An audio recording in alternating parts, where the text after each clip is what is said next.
बादल इस तरह मंडरा रहे हैं कि वही डोनाल्ड ट्रंप, जिन्होंने पिछली बार जब ईरान और इस्राएल के बीच 13 दिनों की जंग हुई थी, उसके दरमियान ईरान पर हमला किया था और कहा था कि हमने ईरान का काम, यानी कि जो एटॉमिक एनर्जी जो सेंटर था उसका काम तमाम कर दिया है, ईरान के न्यूक्लियर अफजूदगी के सेंटर को तबाह कर दिया।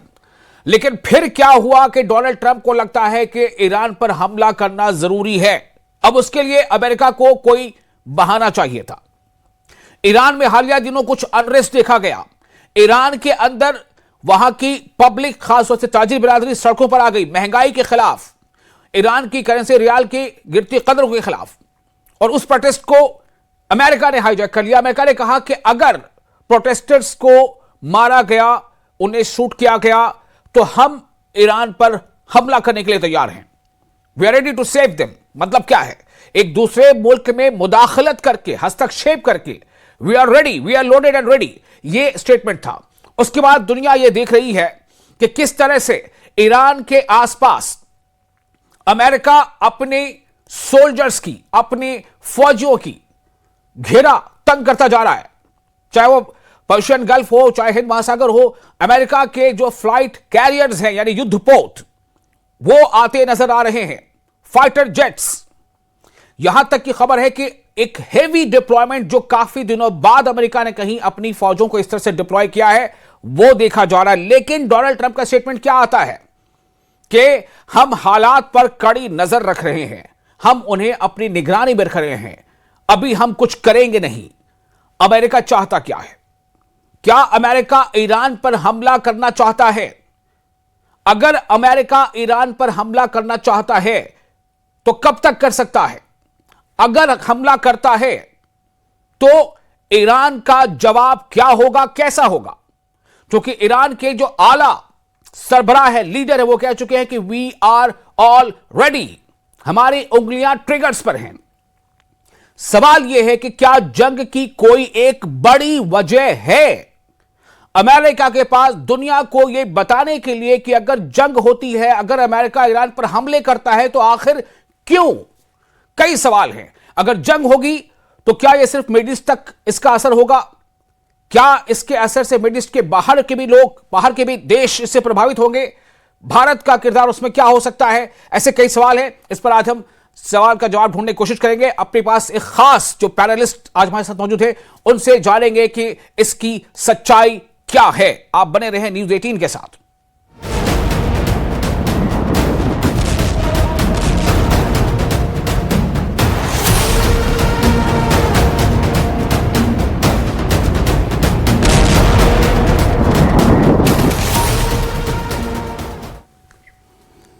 तो आज इस खास चर्चा में शामिल होने के लिए हमारे पास एक खास पैनल मौजूद है। हमारे साथ आज चर्चा में शामिल हो रहे हैं ब्रिगेडियर विजय सागर धीमान, रिटायर्ड डिफेंस एक्सपर्ट हैं। आज इनसे हम जानेंगे कि क्या है इस पूरे हालात की सच्चाई। मोहम्मद अमीन, फॉर्मर डिप्लोमैट, ये हमारे साथ जुड़ रहे हैं, और साथ ही डॉक्टर जाकिर हुसैन, जो एक्सपर्ट है मिडिल ईस्ट अफेयर्स के।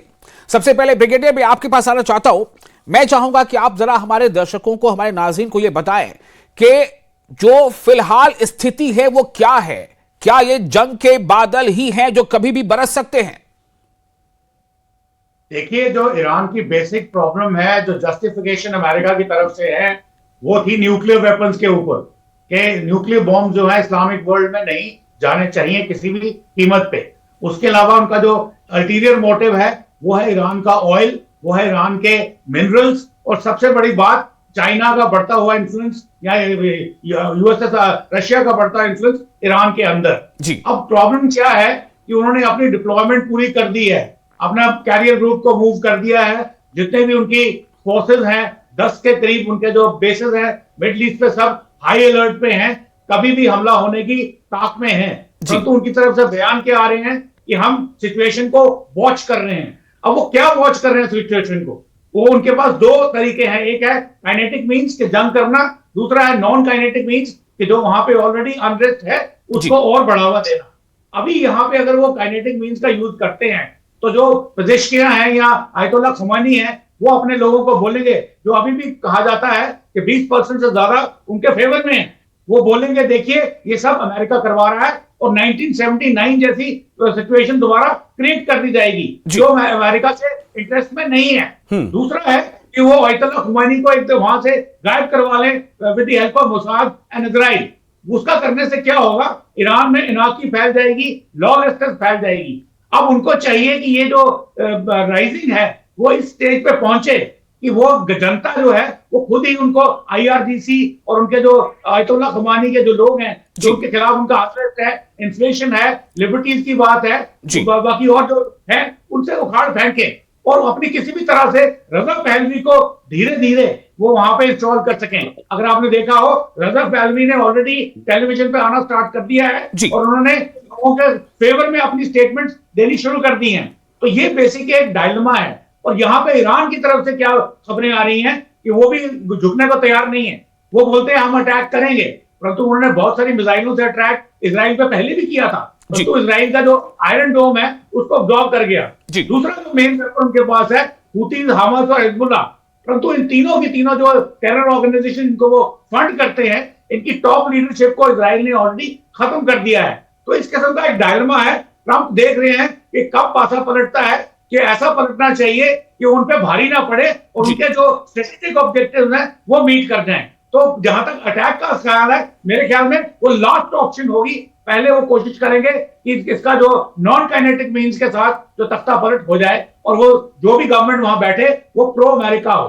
ठीक है, ओके ब्रिगेडियर साहब, मैं डॉक्टर जाकिर हुसैन मैं आपके पास आना चाहता हूं। इससे पहले भी हमने आपसे इस पर चर्चा की है। मेरा सवाल आपसे यह होगा कि क्या ये तमाम सिग्नल्स और ये जो जंग के बादल तो बिल्कुल मंडरा ही रहे हैं, क्या ये बादल बरसेंगे भी या सिर्फ अमेरिका किसी स्ट्रैटेजी के तहत जो है वो ये तमाम फौजी मूवमेंट करा रहा है? ये दोनों चीजें हो सकती हैं। एक तो ये है इतना बड़ा आर्मडा शायद पहली बार जो है अमेरिका बहुत दिनों के बाद यहाँ पे लाया है जी। और इसमें बड़े खर्चे हुए हैं। तो क्या ये खर्चे बगैर किसी नतीजे के खत्म हो जाएंगे? ऐसा तो नहीं लगता। तो इसे नतीजा लेने के लिए अमेरिका जो है एक तरीके का बहुत जबरदस्त प्रेशर और एंड फियर क्रिएट कर रहा है ईरानियन एडमिनिस्ट्रेशन के ऊपर, ईरानियन मिलिट्री के ऊपर, आईआरजीसी के ऊपर एक तरफ, और दूसरी तरफ जो है जो पब्लिक जो है ईरान के गवर्नमेंट के खिलाफ है उनको बहुत बड़ा हौसला देने की, ताकि ये इंटरनली जो है कुछ करने के लिए तैयार हो जाए जी। और आर्मी जो है ईरान का एडमिनिस्ट्रेशन डिफेक्शन में आ जाए और डिफेक्ट करे और वहां पर अलग होकर एक गवर्नमेंट बनाने की पोजीशन में आ जाए। अगर ये चीजें हो जाती हैं तो वेल एंड गुड, एक ब्लडलेस रिवोल्यूशन होगा ईरान में।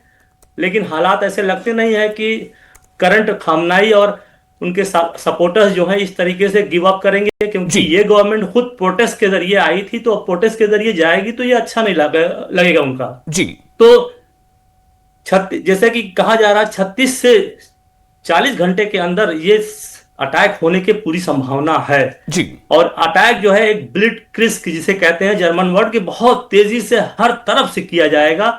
एयर, लैंड, मिसाइल, वाटर, तो चारों तरफ से करने की कोशिश की जाएगी। और उसमें अभी जो न्यूज मिली है उसमें ब्रिटेन भी शामिल हुआ है, अपना टाइफून जो है कतर के अल उदैद एयरबेस पर भी उतार दिया है जी। तो ये 3 कंट्रीज की आर्मीज जो है बुरी तरीके से ईरान को अपने प्रेशर में लिए हुए हैं, इजराइल, ब्रिटेन और अमेरिका जी। तो हालात जो है बहुत ही सीरियस है, बहुत ही गंभीर है। लेकिन दूसरी तरफ ईरान भी खड़ा हुआ है अपने पैरों पे अभी तक। और एक रीजन मैं कर्नल साहब के उसमें और ऐड करना चाहता हूं कि क्या रीजन है कि अमेरिका ईरान के ऊपर इतना खफा है और अटैक करना चाहता है। कल भी आपने सवाल किए थे जी। सबसे बड़ा रीजन जो है वो हम उसको मेंशन नहीं करते। हमारा सारा अटेंशन जो है ऑयल है, स्ट्रेटजी है, इजराइल है, उसी पर नाचता है। लेकिन उससे हट कर भी बहुत ही स्पेसिफिक एलिमेंट्स हैं, वो है इस्लामिक एलिमेंट।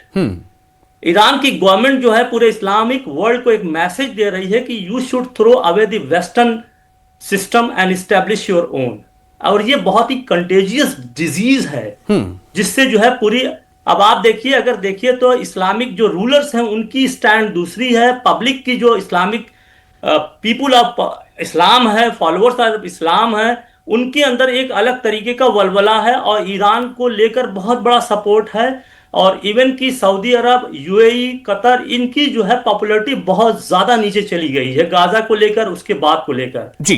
जिस ग्रुप्स को ये लोग जो है टेरर ग्रुप कहते हैं, वो लोग उनको एक as a hero, as a resistance group कहते हैं, जो अपने हक की लड़ाई लड़ रहे हैं।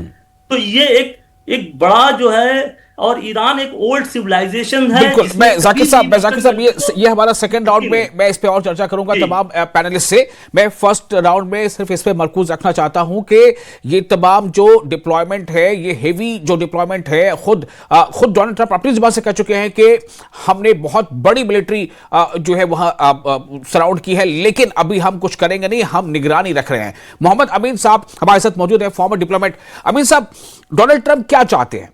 मतलब वो कह रहे हैं कि इससे पहले उनका एक स्टेटमेंट आया था 10-12 दिन पहले कि वी वर टोल्ड कि वहां किलिंग्स नहीं हो रही है, सो अभी हम कुछ नहीं करने जा रहे हैं। फिर ये देखा गया कि उन्होंने अल-उदैद से जो है वो बेस को खाली किया था। फिर खबर आई कि इराक से भी जो है फौजी बेस को खाली किया। फिर दूसरी तरफ ये डिप्लॉयमेंट इस तरह से हुआ। तो क्या ये खाली करना दरअसल कहीं ना कहीं एक स्ट्रैटेजी थी और उनको डिप्लॉय करना था ऐसी जगह से जहां से ईरान पर ज्यादा और जो है तीन तरफा हमला किया जा सके, जैसे जाकिर साहब कह रहे हैं? देखिए, जो ट्रम्प साहब हैं वो कभी सुबह कुछ कहते हैं, शाम कुछ कहते हैं। जैसे उनके कमांडर हैं IRGC के माजिद मसूरी साहब ने उन्होंने कहा जी कि ये जो कहा जा रहा है इस बात का कि हम ईरान पे हमला करेंगे, तो वो ईरान पे हमला करके देखें। वो आए जरा ग्राउंड में, हम उनसे मुकाबला करना चाहते हैं। उनके जो ब्रिगेडियर हैं माजिद मसूरी साहब ने, उन्होंने खुला चैलेंज किया है अमेरिका को जी, जबकि उन्होंने अपने सुप्रीम कमांडर को अंडरग्राउंड कर दिया है तेहरान के अंदर, और बहुत ही सेफ हाउस में उनको शिफ्ट कर दिया गया है। और उनके तीसरे बेटे उन्होंने कमान संभाल ली है। लेकिन ये देखा जाए कि फिर भी अभी ये ग्रीनलैंड का मुद्दा रुका नहीं है। कनाडा से उनकी लड़ाई चली रही है, रशिया से इधर लड़ी रहे हैं, और वो चाइना से भी उनके अच्छे रिश्ते नहीं हैं, कोरिया से भी अच्छे रिश्ते नहीं हैं। और अभी जो हुआ था फिलिस्तीन वाला, उसमें हमारे ईरान ने जो है उनके अटैक किया था इजराइल के ऊपर, तो इजराइल डोम के ऊपर। तो इसलिए जो है अब देखना होगा कि वहां पे क्या कोशिश बनती है और किस तरह से होता है। जबकि इनका ये कहना है कि उन्होंने फौजें तो आपने बताया कि हटाई हैं, आसपास से हटा ली है, लेकिन उन्होंने ये भी कहा है कि हमारा जो जहाज है, वॉरशिप जो जिसका नाम है अरमोदा, वो वॉरशिप ईरान की तरफ मूव कर रहा है। यानी उनका जो वॉरशिप है कंप्लीट है, वो वार के लिए कोई ज़रूरी नहीं कि कोई और चीज़ चाहिए उसको, कंप्लीट उनका वॉरशिप है। उसके अंदर प्लेन है, उनके अंदर जितने भी औजार हैं, जो लड़ाई के जो इक्विपमेंट्स हैं, वो ब्रिगेड साहब के लेकर बताएंगे, उसमें हर चीज़ उनके मौजूद है। लेकिन आप ये बात देखेंगे कि जो उनके मोहम्मद सईद साहब हैं, उन्होंने यही कहा है कि आप चिंता ना करें, अगर इस तरह की हरकतें करेंगे तो हम उनसे लड़ने को तैयार हैं। पिछली बार भी याद होगा कि ईरान पे जो उन्होंने अटैक किया था, बाद में उनको हटना पड़ा था अमेरिका को। अमेरिका अब कई तरफ से फ्रंट नहीं खोल सकता, लेकिन उसको ये भी याद रखना होगा कि जो न्यूक्लियर वार की बात की थी पिछली बार, उनको न्यूक्लियर वार के जो कैरियर्स हैं, एयरक्राफ्ट, वो रशिया ने उनको मौसूल करा दिए हैं ईरान को, और ईरान के पास वो हैं। और इनकी जो मिसाइलें हैं वो पिछली बार मार कर रही थी इजराइल तक। इसलिए वो थोड़ा कुछ समझदारी से किस तरह मूव करते हैं तो देखना होगा। लेकिन हाँ, ये वो सोच रहे हैं कि हमने सबसे पहले वहाँ पर अनरेस्ट फैलाया, जेनसेट का मामला फैलाया, लेकिन वो पॉपुलर नहीं हुआ। वहाँ उन्होंने पकड़ लिए उनको मार भी दिया उन लोगों को, और फांसी भी दे दी। ये कहते रह गए कि हम लोगों को ऐसा मत करिए, हम आप पे अटैक करेंगे, लेकिन वो कर नहीं सके, क्योंकि आज ट्रम्प साहब चारों तरफ से फंस चुके हैं। चाहे वो टैरिफ की मार हो, चाहे वो यूरोपियन यूनियन की बात हो, हर तरफ से वो क्लच में फंसे हुए हैं। तो क्या अभी साहब, मैं अब सेकंड राउंड शुरू करता हूं, क्वेश्चन का आप ही से शुरू कर देता हूं। पहला ये कि क्या ये डोनाल्ड ट्रंप का प्लान बी है? अगर आप कह रहे हैं कि वो अनरेस्ट फैला करके तख्ता पलट करने वाले हालात तक नहीं पहुंच पाया, चाहे ऐसा अमेरिका अगर चाहता होगा, शायद अमेरिका या इजराइल ईरान के बारे में, तो क्या ये प्लान बी है जो अब ये फौजी मूवमेंट है? दूसरा, अगर डोनाल्ड ट्रंप चाहते हो फंसे हुए, तो क्या उस फंसे हुए से निकलने के लिए उन्होंने ये स्टैंड अपना लिया है कि किसी पर अटैक कर दो, एक नेशनल सेंटीमेंट जग जाएगा?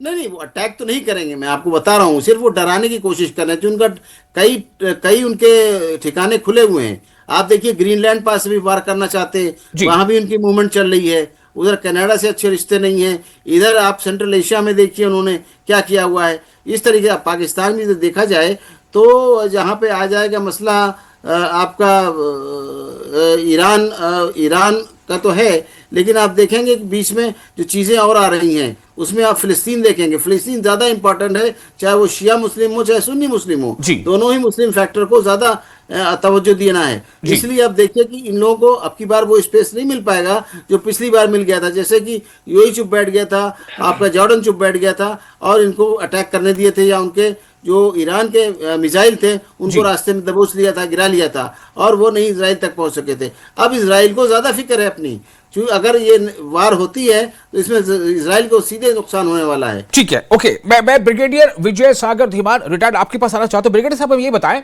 कि अगर मान लीजिए अमेरिका सिर्फ डराना ही चाहता है तो सिर्फ डराने के लिए इतना ज्यादा, मतलब जाहिर सी बात है पैसे काफी खर्च हुए होंगे ना ये तमाम आर्माडा को मूव कराने में। और जैसा कि अभी डॉक्टर जाकिर कह रहे थे कि तीनों यानी कि नेवी, एयर और जो ग्राउंड फोर्सेस हैं पूरे को मूवमेंट कराने में सिर्फ वो क्या सिर्फ महज डराने के लिए ऐसा करेगा?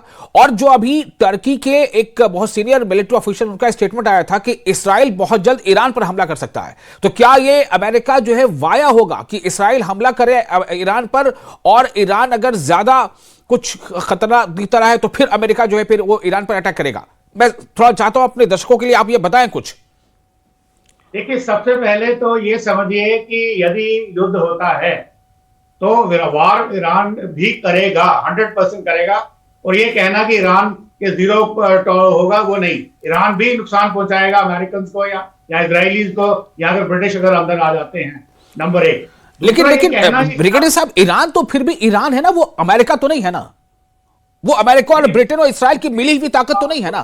देखिए, मैं वही कहने के जा रहा हूं कि जो भी दो कंट्रीज वॉर पे जाएंगे, दोनों ही वॉर करेंगे जितनी भी उनके पास ताकत है। और जहां तक ईरान का सवाल है, वो अमेरिका के सामने कहीं भी नहीं टिक सकता, किसी भी तरीके से नहीं टिक सकता, ये उनको भी मालूम है। उनके पास सिर्फ एक ही तरीका है कि जो गुरिल्ला वॉरफेयर जो है उनके तीनों, जिसका मैंने पहले भी बोला, उनके तीनों की टॉप लीडरशिप खत्म हो चुकी है। हमास की बिल्कुल ही खत्म, हिजबुल्लाह और हूती की भी खत्म हो चुकी है। तो उनकी भी जो इफेक्टिवनेस है वो कम है।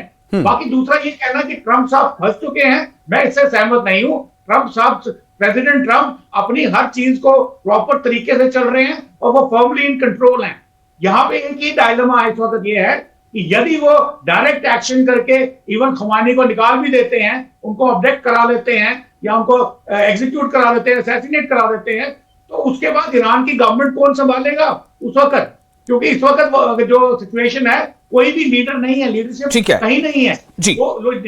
के वैक्यूम में वहां पे अनार्की फैल जाएगी और अमेरिका के जो इंटरेस्ट हैं वो पूरे नहीं होंगे और दुनिया के सामने थोड़ा सा फेस सेविंग मुश्किल हो जाएगा। इसलिए वो चाहते हैं कि प्रेशर बनाए रखे। और जो तो क्या ब्रिगेडियर साहब, छोटा सा सवाल, क्या ये प्रेशर ईरान के बहाने से चाइना और रशिया पर भी है? ये बिल्कुल 100% है। अभी देखिए, चाइना और जो रशिया है वो ओवरटली खुल के ईरान की सपोर्ट में नहीं आए हैं, सिर्फ बयानबाजी है, सिर्फ सपोर्ट है इन टर्म्स ऑफ स्टेटमेंट। और प्रॉब्लम ये है कि अमेरिका ये चाह रहा है किसी भी तरीके से समय लगा करके प्रोटेस्टर्स को और उकसाया जाए, उनके ऊपर जो जुल्म किए जा रहे हैं और बढ़ते जाएं और अल्टीमेटली वही निकालें और कोई पॉपुलर लीडरशिप मिले जो अमेरिका के फेवर में हो।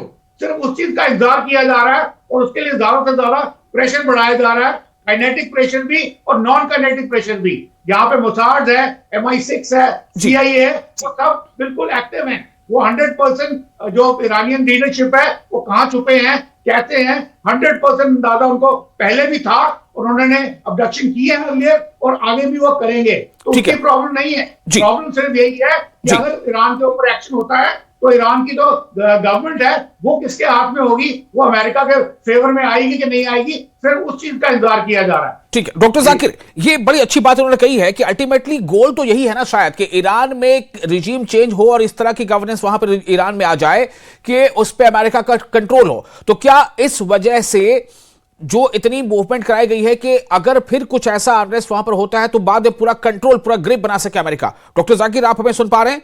मेरा आपसे सवाल है जी। खास बात यह है कि बहुत सारे पॉइंट्स हम लोगों ने रेस किए हैं और बहुत हद तक वो रिलेवेंट है कर्नल साहब के। मसला यहां पर यह आ रहा है कि ईरानियन गवर्नमेंट झुकने को तैयार नहीं हो रही है despite all show and pressure. ठीक है, क्या यही चीज जो है एक परेशान कर रही है कि ये शायद लड़ाई की तरफ ले जाएगी और 36 से 40 घंटे बहुत ही क्रूशियल है जी। और दूसरी तरफ हम ये देखते हैं कि ईरान की और तमाम जितने भी फाइटर्स हैं वहां के लीडरशिप मैटर नहीं करती है जी। लीडरशिप ऑलरेडी जो है लाइफ पाइपलाइन में रहती है, वो सक्सीड करते चले जाते हैं। ये इस्लामिक फाइटिंग फोर्स की, इस्लामिक जो वहां के गल्फ के लोग फाइट करते हैं, उनकी एक स्ट्रेटजी है कि the army does not depend on leader और जनरल। तो आर्मी के अंदर खुद एक इनबिल्ट सिस्टम है, क्योंकि आप देखिए गाजा में जो है उनके लीडर को खत्म कर दिया, आज तक लड़ रहे हैं। हमास के लीडर को खत्म कर दिया, आज तक एग्जिस्ट कर रहे हैं। हुतीस को खत्म किया, आज तक लड़ रहे हैं। They are purchasing time to recoup and reemerge. तो यहां पर ईरान की एक दो कमियों को भी मैं बताना चाहता हूं। उसको मैं, ईरानी कमजोरी नहीं है, बल्कि हमारे ऐसे लोग उसको सोचते हैं। नंबर एक ये है कि ईरान ने उस वक्त हिजबुल्लाह का सपोर्ट नहीं किया जब वो डिमांड कर रहा था जी। शायद ईरान ये सोच रहा था कि अगर उस वक्त हम सपोर्ट करेंगे तो हमारे ऊपर ये कहर टूटेगा और हम बच नहीं पाएंगे, जबकि ये होना था जी। दूसरा ये है कि ईरान जो न्यूक्लियर वेपन को लेकर आज 20 साल से ये लगाए हुए हैं, हम बनाएंगे नहीं बनाएंगे। बनाना था तो बना लेना चाहिए था, नहीं बनाना तो डिक्लेयर कर देते हम नहीं बनाएंगे अपने। लेकिन जाकिर साहब, यहां से आप डिक्लेयर का आपने जिक्र किया तो मुझे एक सवाल याद आ रहा है कि 48 घंटे वो प्रिपेयर कर सकता है, 24 घंटे प्रिपेयर कर सकता है, इस तरह की भी खबरें कई सोर्सेज से चल रही हैं, ये क्या है? देखिए, अब तक अगर बनाना होता ईरान को बना लेते 48 घंटे 44 घंटे। ये हमें समझ में बात नहीं आती है। हमें वही चीज नजर आ रही है कि जैसे सद्दाम हुसैन को लोग ग्लोरीफाई कर रहे थे कि ये कर देगा वो कर देगा। खबजी में एक मिसाइल भी मारा तो पूरी दुनिया हंसने चीयर अप करने लगी। तो खासकर ईरान के साथ भी यही हो रहा है। ईरान कितना लड़ेगा, कितना डिस्ट्रॉय करेगा, क्योंकि these forces are very committed and rest of the world is just watching. जैसे कि वर्ल्ड इकोनॉमिक फोरम में कनाडा के प्रेसिडेंट प्राइम मिनिस्टर कार्ने ने कहा कि ये दुनिया जो है, ये सिस्टम अब बिल्कुल टूट रहा है, इसको बचाने में न लगे, बल्कि मिडिल पावर जो है एक साथ मिलकर एक दूसरे की सपोर्ट करके आगे बढ़े और ये कॉर्सिव पावर को हटाएं यहां से जी। तो ये हो ही नहीं रहा। आप देखिए कि टर्की भी बैठा हुआ है, 14 लोग जो है, 14 मुस्लिम कंट्रीज जो है बोर्ड ऑफ पीस को। जाकिर साहब एक छोटा सा सवाल, और वक्त थोड़ा सा अब कम होता जा रहा है। रशिया और चाइना को लेकर बहुत कुछ चलता रहता है खबरों में, मतलब वो चाहे अफवाह है, गॉसिप है कि रशिया सपोर्ट में है, चाइना सपोर्ट में है, उसने 16 बड़े अपने जो है एयरक्राफ्ट कैरियर भेज दिया, मतलब वो एरोप्लेन भेज दिया, क्या क्या बहुत सारी चीजें हैं, इसकी कुछ हकीकत है? ऐसा कुछ नहीं है कि कोई आर्म सप्लाई वगैरह थोड़ा मोड़ा किया है। मेजर सपोर्ट जो चाइना जो कर रहा है वो स्पेस में कर रहा है, वो डेटा डिलीवरी कर रहा है, जिससे ईरान की जो है मिसाइल्स की जो है हिटिंग कैपेसिटी और टारगेटिंग जो प्रिसीजन टारगेटिंग बहुत बड़ी है, जो 12 दिन के वार में दिखाई दी थी जी। अच्छा, मैं एक वीडियो दिखा रहा हूं, आप मेहमान, आप लोग भी अगर देख पाए तो हमारे दर्शकों को, ये जो आप वीडियो आप देख रहे हैं ना, एक वीडियो जो अभी हमने यहां पर दिखाया, इसमें जो अमेरिका का अपना जो एयरक्राफ्ट कैरियर है बहुत बड़ा, उसको लेकर के ईरानी मीडिया ने वीडियो जारी किया है। उसमें यह बताया है कि ये हमारे बिल्कुल मतलब रेंज में है और हम इसे, अगर अमेरिका ने हमला किया तो हम इसे तबाह कर देंगे। ये देखिए, ये जो वीडियो आप देख रहे हैं ना, ये ब्लैक वाला जो है, ये ड्रोन से ली गई तस्वीर है और ईरानी मीडिया ने इसको जारी किया है।